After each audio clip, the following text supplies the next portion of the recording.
Hi everyone, and I'm here with my Jane Austen July TBR. This is my second official year participating, and I'm very excited. It has become part of my reading routine now. Once summer rolls around, I'm thinking about Jane Austen July, and I have many adaptations that I am wanting to watch, and I am planning on doing a video with my top 10, I think it is, or top nine adaptations with a couple honorable mentions. So it will be really fun to rewatch all of the things, try a couple things for the first time. I'm going to be trying Sanditon. I don't know how I'm going to feel about it, but I'm going to try it. And also, I know that the translated title into English is I Have Found It, but it is a Bollywood version of Sense and Sensibility I learned about from Bookish Princess. And I will make sure to put, everything in the description box so you don't have trouble finding anything. So looking forward to watching a couple new to me ones, but then also returning to some old near and near favorites, and to do a lot of reading and throughout the course of the month have on the movie soundtracks a lot. So it will just be really fun just going all in with a very beloved author. And before I forget to mention, the hosts of Jane Austen July are Katie from Books and Things, Marissa from Blatantly Bookish, and Claudia from Spinster's Library. I will leave their announcement videos down below, although I am putting this up kind of late. But just in case somebody out there hadn't heard of Jane Austen July, enjoy the videos because they're really fun and you can see all of the excitement and enthusiasm that they have. Okay, so this is a pile of possibilities, and the first one, I'm not going in order of the challenges. I think I have most of the challenges covered, and I just was not organized enough to write it that way. But the first thing that I have here is Unmarriageable. This is a modern Pride and Prejudice retelling set in Pakistan, and it is supposed to be a lot of fun. I really know nothing about it. I am going in blind. The library had it, I put a hold on it, and here it is in my hand. So I'm really hopeful about this. I am very particular with retellings. And not in this video, I have a couple of retellings that I don't know how I'm going to feel about them, but I thought it's very low risk to check one out from the library. So I will report back if I end up liking this. And then I finally am going to read What Matters in Jane Austen by John Mullan. 20 crucial puzzles solved. So it's very specific chapter titles like what games do characters play, how much money is enough, why do Jane's plots rely on blunders, what do characters read, and questions like that. So for the real Janeites out there, this is a fun book. I have avoided it in the past because myself and topical nonfiction are very hit or miss, but I have read the first 2 chapters of this just to wet my toes, and I am really enjoying it. But I have read the first 2 chapters of this now just to kind of wet my feet for Jane Austen July, and I am really enjoying it. So I'm pleased to say the chapters are really short and kind of punchy and just answers each question kind of based off each of Jane Austen's main 6 novels, and then also including Lady Susan and even some of Sanditon. So I am pleased to say I'm enjoying it so far. So hoping to just really take my time with this, read just a chapter a day at most. And hopefully I will enjoy this because I did get to see John Mullan speak a few years ago at a Jane Austen Society of North America event. And Emma from Bookish Princess went with me, and he was such a magnetic speaker. So I'm really hoping I will enjoy this because I know it is well loved by many Austen fans. Then the group read is Pride and Prejudice. So I have 2 editions I want to show you.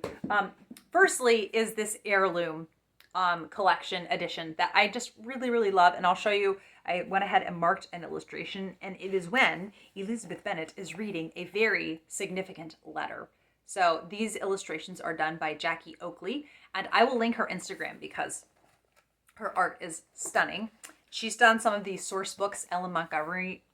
Montgomery covers, but I thought it could be fun to go very in depth with Pride and Prejudice this year. So I also got from the library this annotated by David M. Shapard edition.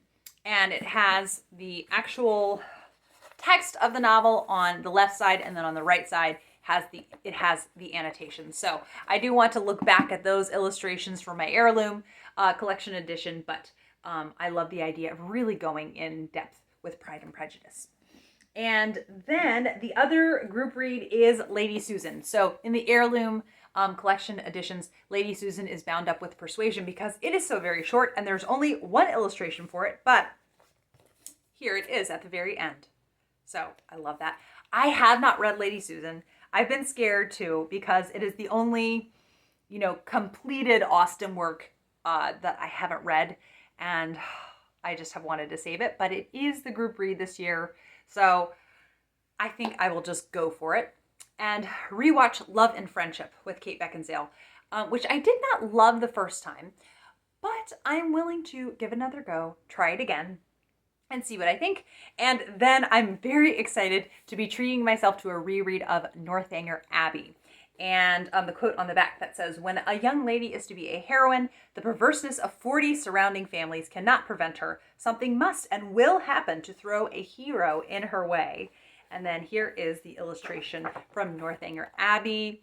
I am especially excited to be rereading Northanger Abbey because it is the only of her main novels that I've only read one time. And I really enjoyed it when I read it the first time. So I'm very excited to be going back to it. And I thoroughly enjoyed it the first time that I read it. So I'm honestly surprised that I haven't come back to it before. And I will definitely be watching the Masterpiece Theater, like BBC adaptation of this that came out a few years ago, because it's just a really delightful adaptation. And I'm especially looking forward to this because the Literary Life podcast has, I think, possibly 5 episodes devoted to this, maybe less, but I will link that down below too.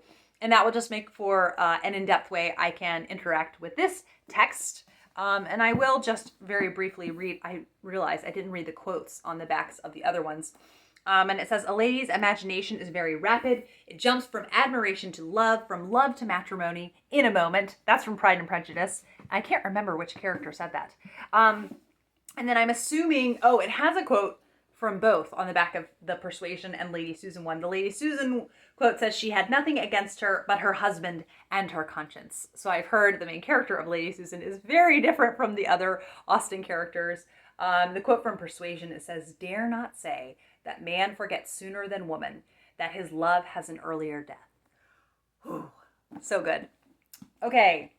I'm going to make sure I don't forget anything. Now, I was very generously sent a review copy of a book that is a new release. It came out just in May. I'm so excited to read it. It is Jane Austen's Genius Guide to Life on Love, Friendship, and Becoming the Person God Created You to Be by Haley Stewart. And I have followed Haley's blog, Carrots for Michaelmas, for years. She's also very active on Instagram, and she runs a podcast with her friend Christy called the Fountains of Carrots podcast. And so just a really lovely, edifying presence to follow online. And each chapter is a different virtue and character. And she is a big fan of Fanny Price from Mansfield Park. Mr. Darcy Learns to Laugh. Knightley Speaks Frankly, Fanny Price and the Stronghold of the Self, Marianne Follows Eleanor, Catherine Learns to Read the World, The Wentworth of a Soul, and A Wedding Feast in a World Renewed. So I am so looking forward to this, especially I think I'll really be able to kind of savor it since it is so brief. And yeah, I'm so excited. So I'm going to be doing an individual review video of this. Hopefully I will do it justice. And thank you very much to Ave Maria Press for sending this to me. They will be linked down below as well. Okay, I want to make sure I don't forget anything. Then one that I learned about from my friend Taylor over at the Babbling Bee is the Sense and Sensibility Screenplay and Diaries. So the vast majority of this is the literal screenplay from the 1995 adaptation that is one of my absolute favorites. And then the very, very end are Emma Thompson's diaries, kind of her memories and experiences making this film. And it's just supposed to be, there's some very funny anecdotes in there. And so I'm very excited to get to that part. So this will not be hard to read. It'll be a very quick read. And I'm excited because I'm just so fond of that film. And it seemed like, I don't know, like they just had a marvelous time filming it. That's the impression I get. So I am looking forward to reading that. The next one on the list is called The Year in Between. This was recommended to me by one of you. You messaged me on Instagram and said, have you heard of The Year in Between? It is a fan fiction kind of sequel, filling in, sort of, so to speak, of the year in between the time when Eleanor is suited off with someone, I don't want to give spoilers, and the time that Marianne is suited off with someone. There's a year in there that you hear about it briefly, and then everyone gets their happy ending. So this, the time in between, is about that year. It does have some diary entries from characters, and it's just supposed to be a really, really solid retelling, kind of reimagining. And so I'm very excited to read that.